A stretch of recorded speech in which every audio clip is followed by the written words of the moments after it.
सभी विद्यार्थियों का इस YouTube चैनल भोज एकेडमी में स्वागत है। तो आज के वीडियो में हम लेकर के आए हैं कक्षा 9 सामाजिक विज्ञान में चुनावी राजनीति के प्रश्न उत्तर। यह राजनीति के पुस्तक से है। तो देखिए, हमारे देश के सभी स्त्री पुरुष जिनकी कितने वर्ष की उम्र में मतदान कर सकते हैं, तो वे 18 वर्ष की उम्र के सभी स्त्री पुरुष मतदान कर सकते हैं। फिर देखते हैं किसे वोट देने का अधिकार नहीं है, तो पागल और मानसिक विकलांग न्यायालय द्वारा दिवालिया घोषित और नाबालिग को वोट देने का अधिकार नहीं है।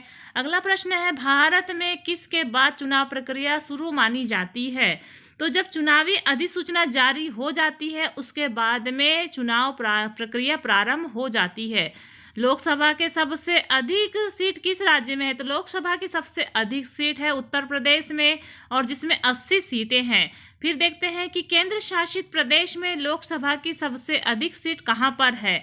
तो केंद्र शासित प्रदेश में दिल्ली में सबसे अधिक लोकसभा की सीटें हैं। उसके बाद देखिए कि लोकसभा चुनाव एक निर्वाचन क्षेत्र पर अधिकतम खर्च की सीमा है, तो यह है 25 लाख रुपए। इसी प्रकार हम आगे भी प्रश्न डालेंगे, तो लगातार वीडियो को प्राप्त कीजिए और आप इस चैनल को सब्सक्राइब करें। तो देखिए, लोकसभा या विधानसभा का उम्मीदवार कितने न्यूनतम उम्र होना चाहिए? तो इसकी न्यूनतम उम्र 25 वर्ष होना चाहिए। मुख्य निर्वाचन आयुक्त की नियुक्ति कौन करता है? तो मुख्य निर्वाचन आयुक्त की नियुक्ति राष्ट्रपति के द्वारा की जाती है। भारत के निर्वाचन आयोग का कार्यालय कहाँ पर है? तो भारत के निर्वाचन आयोग का कार्यालय नई दिल्ली में है।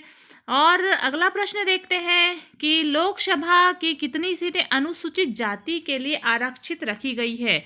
यह प्रश्न है। इसमें देखिए कि 85 जो सीटें हैं यह अनुसूचित जाति के लिए आरक्षित रखी गई है। इसी प्रकार अगला प्रश्न है, बहुमत प्राप्त न करने वाले राजनीतिक दल को क्या कहा जाता है?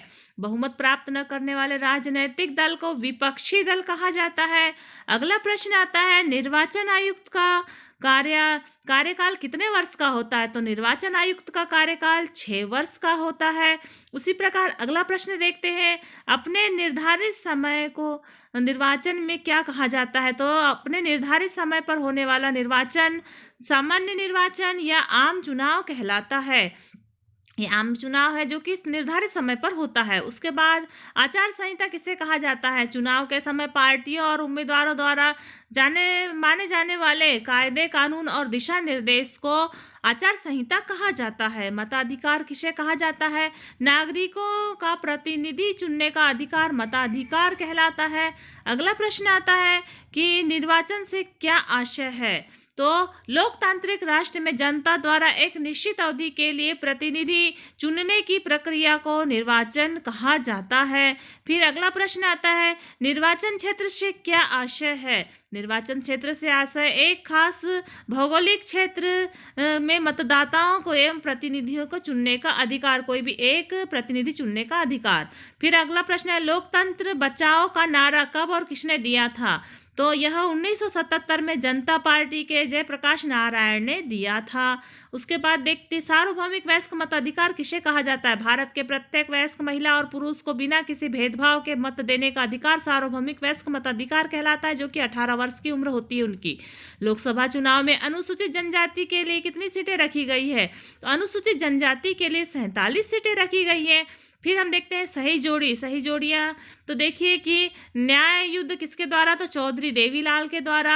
और लोकसभा निर्वाचन क्षेत्र कितने हैं? तो 543 है। मध्य प्रदेश में लोकसभा की सीटें 29 है। तेलुगु स्वामी। देखिए कि मुख्यमंत्री को शपथ राज्यपाल दिलाता है और प्रधानमंत्री को शपथ राष्ट्रपति दिलाते हैं।